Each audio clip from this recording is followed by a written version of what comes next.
Vamos dormir super bem hoje, né? Depois de uma reflexão dessa. Vamos sonhar com momentos quentes de novas guerras frias.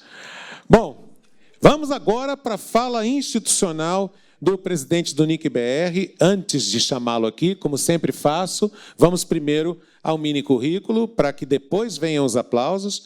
Engenheiro eletricista pela Poli-USP, doutor em engenharia, é diretor-presidente do NIC-BR, conselheiro do CGI-BR e professor associado da PUC São Paulo. Membro da diretoria da ICANN, Internet Corporation for Assigned Names and Numbers. Em 2014, foi o primeiro brasileiro eleito para o Hall da Fama da Internet na categoria Conectores Globais e agraciado com o prêmio Cristina Tavares da Sociedade Brasileira de Computação. Vem aqui para falar com a gente, diretor-presidente Demi Guezzo.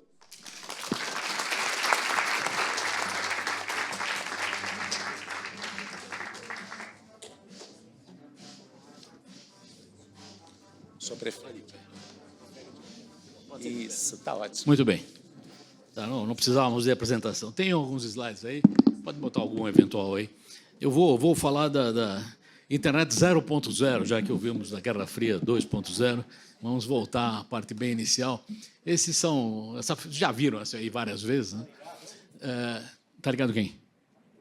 Tá ligado, né? Estão ouvindo aí? Pois é, esses três aí são fundamentais na internet. Se vocês olharem, está escrito embaixo a ARPANET, antes da internet, né? O Vint Cerf, que está aqui do lado de cá, o Steve Crocker lá no meio, e o John Postel, que já faleceu. Eles estão mostrando uma rede de pacotes, vocês estão vendo os pacotes circulando na rede, e para ver o espírito até jocoso do pessoal, essa é uma rede que não funciona, porque o Steve Crocker está com a orelha dele ligada na orelha do Vint Cerf, e a boca do Vint Cerf está na boca do John Postel, então não tem receptor e transmissor aí. Mas o que eu ia fazer de comentário inicial nessa área é o seguinte: eu tenho, evidentemente, cada um tem a sua narrativa, a sua visão. Esse pessoal foi fundamental na criação da internet. A internet nasceu da ARPANET.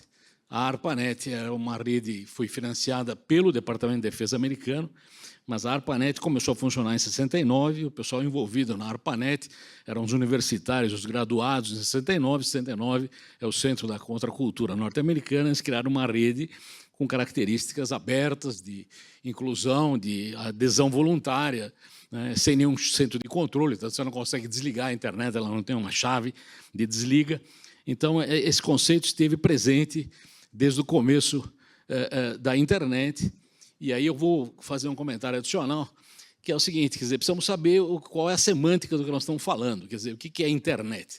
A internet é uma tecnologia em cima da qual muita coisa cresce, né? Uma das coisas que cresceu em cima da internet foi a web. Mas você dizer que a internet é alguma coisa que tem, digamos, características boas ou ruins, que tem que ser regulada ou não, é a mesma coisa que dizer que a culpa de textos horrorosos é do papel. Ou dizer que o fato da imprensa ter sido inventada permitiu que fossem sendo escritos livros pavorosos, como o livro do Hitler, o Mein Kampf. Se não tivesse a imprensa, ele não teria escrito o livro. Quer dizer, nós temos que separar a semântica do que nós estamos falando de internet do que nós estamos falando sobre a internet. Quando você fala que a internet faz mal para as crianças, eu não imagino que isso é culpa do NTP, ou do FTP, ou do HTTP, ou do IP, ou do TX. Eles nunca fizeram mal para criança nenhuma. Evidentemente, aplicações sobre isso fazem, da mesma forma que a eletricidade não tem culpa se alguém é eletrocutado, tá certo? Então, eu acho que essa diferença semântica é grave, porque quando você fala vamos regular a internet, você está querendo dizer exatamente o quê? Não está satisfeito com o IP? Vamos trocar por um outro IP? Tem gente propondo outros IPs. Será que o TCP não está em ordem? Será que o UDP não presta? Quer dizer, em suma, se você fala que a internet precisa ser controlada, eu acho que você está querendo dizer outra coisa. Você está querendo dizer que as camadas sobre isso, e o próprio buscador é uma camada sobre isso. A internet, quando começou, não tinha buscador. A própria web é uma camada sobre isso. E só para falar da web rapidamente também, a web é uma camada não uniforme. Você tem aplicações sobre a web. A web, na verdade, do ponto de vista do protocolo, é HTTP, né? É um protocolo normal. Agora, você pode ter aplicações que usam esse protocolo e são bem-vindas em algum lugar e são mal-vindas em outro lugar. Não vou entrar na discussão se isso é bom ou ruim, mas isso não é fragmentar a internet. né? Isso sequer é fragmentar a web, isso é fragmentar aplicações sobre a web. Se um país não quer que o Amazon esteja lá, isso é um problema específico, eu não vou discutir isso, mas isso não é um drama para a internet como um todo, porque a internet está abaixo disso. Então, só esse comentário para falar desse pessoal esquisito original. Esse aí, por exemplo, é o John Postel. Não tem uma cara muito braba aí, está na praia com essa barba gigantesca. É um dos caras é o cara que nos deu o BR em 89. Foi o Postel que nos entregou o .br. Então, eu queria retomar essa história. Quer dizer, a gente não pode macular o que há debaixo disso pelo que é feito sobre isso. Como eu falei, jamais eu diria que o papel é culpado das barbaridades que se escrevem nele ou que a imprensa do Gutenberg foi responsável pelas mazelas do que a gente tem lido hoje em dia. Isso não quer dizer que não haja mazelas, mas eu acho que tem que saber tem que usar uma semântica adequada para não dar problema. Só para ir na linha do que vocês estão dizendo, também essa é uma velha figura aí. Está aí o Tim Berners-Lee, o Windsurf, eles usaram 2 camisetas, né? O Tim Berners-Lee disse que eu não inventei a internet, e o Windsurf disse que eu não inventei a web. E aí tem a versão atrás, onde ele disse que ele inventou a web e ele inventou a internet. Então, isso aí, esses dois têm, evidentemente, um papel fundamental no processo. Isso eu deixei aqui também, isso acabou, essa é a minha apresentação, mas isso aqui é a curva de 92 a 95. Se vocês olharem, a web é aquele negócio cinza, que em 95 já ocupa aí uns 30% do negócio, e era zero, evidentemente, em 92, tinha 1 ou 2 sites, aí muito pouca coisa, mas dá para ver como foi bem sucedida, né? Tem uma frase importante na internet, dizendo que na internet, o IETF tem esse lema, né? A gente não acredita nem em leis, nem em reis, nem em presidentes, nem em votação, a gente acredita em consenso e código bem escrito. O consenso foi que a web era uma bela ideia. Então, como ela foi uma bela ideia, ela se expandiu rapidamente e ocupou já em 95 uma parcela considerável da internet, que era antes, por exemplo, que nós temos aqui FTP, transferência de arquivos. Quem é que usa FTP hoje em dia? Ninguém, acho que. Mas FTP era um grande sucesso em 92, a grande jogada da internet era poder ir lá e transmitir arquivos. Então, o que eu queria comentar nesse negócio é isso. Em primeiro lugar, que ela, apesar de ter sido criada com dinheiro do Departamento de Defesa, dúvida zero em relação a isso, ela foi imbuída do espírito do final dos anos 60 e teve essa característica até, como foi comentado aí, quando você lê a Declaração de Independência do Barlow, você tem que ler isso com a topologia e a cronologia certa do que acontecia nessa época. Ele escreveu isso em 96, né? Então precisa ser visto com um grão de sal. Então, fechando esse negócio, só para terminar, então, quer dizer, o web é um baita de um sucesso, o seu web é um baita de um sucesso em cima da web.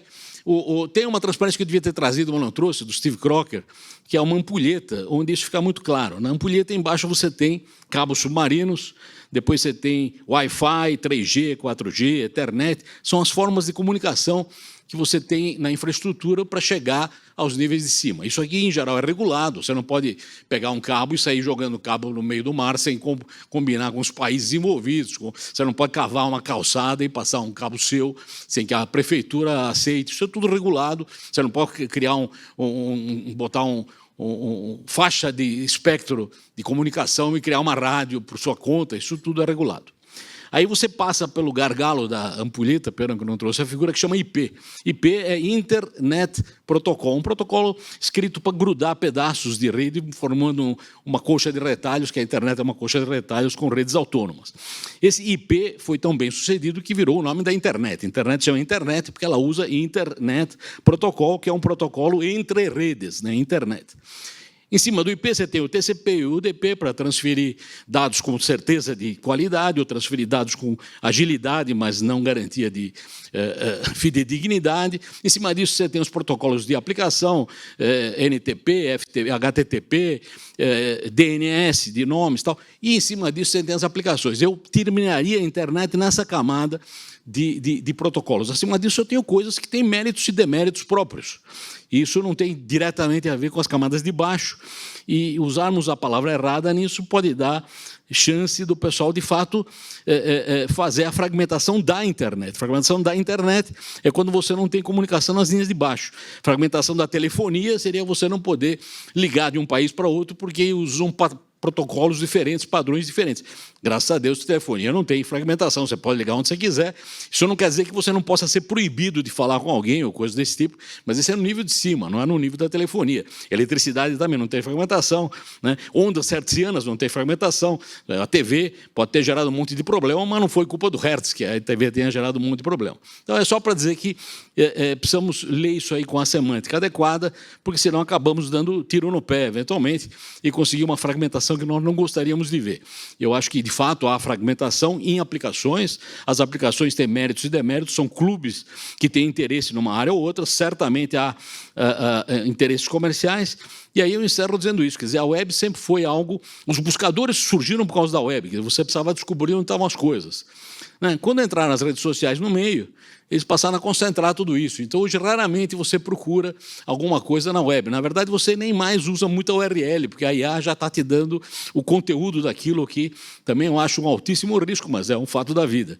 Então, o que eu queria dizer com isso é que nós temos que batalhar, se possível, talvez seja utópico, né, a volta em que as URLs eram independentes, e eram buscáveis, e eram usáveis, e a gente não ganhava isso já mastigado e embalado pela IA e pelos grandes aplicativos centralizadores disso. Isso começa, evidentemente, no final dos anos 90, e hoje pouca gente monta o seu próprio sítio, a maioria vai usar alguma plataforma de hospedagem ou de aglutinação disso, e o próprio Tim Berners-Lee fez uma longa campanha para que a internet, a web voltasse a ser distribuída e não mais concentrada. A gente também batalha nesse sentido, e o seu web é o nosso órgão específico no NIC, que cuida do que foi dito aqui, de distribuição, neutralidade e abrangência da web como um todo. Eu vou parar por aqui, se alguém tiver alguma pergunta, eu fico à disposição. Muito obrigado.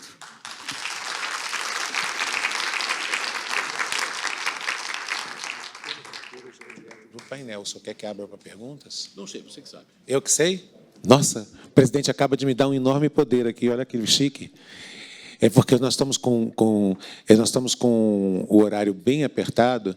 Eu perguntei para ele se ele gostaria que eu abrisse para perguntas ou posso passar para o próximo painel. Não, eu tentei ser bem rápido para dar um pedacinho. Eu sou testemunha disso. Eu usei menos de 15 minutos. O repórter Esso dizendo que era o testemunho ocular da história. Eu sou testemunha auditiva de que o senhor acelerou. Muito obrigado, presidente. Muito obrigado pela gentileza. Palmas para o presidente.